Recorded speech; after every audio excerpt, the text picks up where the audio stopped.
No చెప్పిన వాళ్ళకి ఉండే పెయిన్ 10 ఎక్కువగా ఉంటుంది.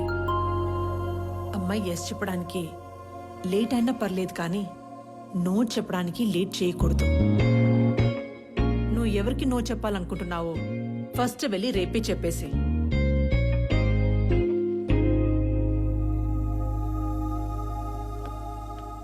పెళ్లి చేసుకుని ఇంకో ఇంటికి వెళ్లే ముందు ఏ అమ్మాయినా 2 విషయాలు చూసుకోవాలి.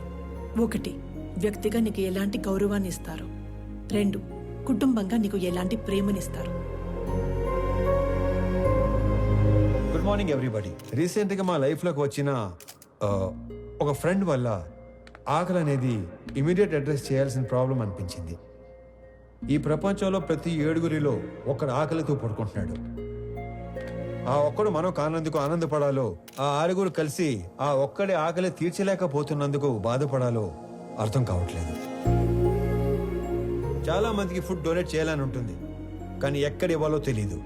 ఆకలితో ఉన్న వాడికి ఎవరిని అడగాలో కూడా తెలీదు.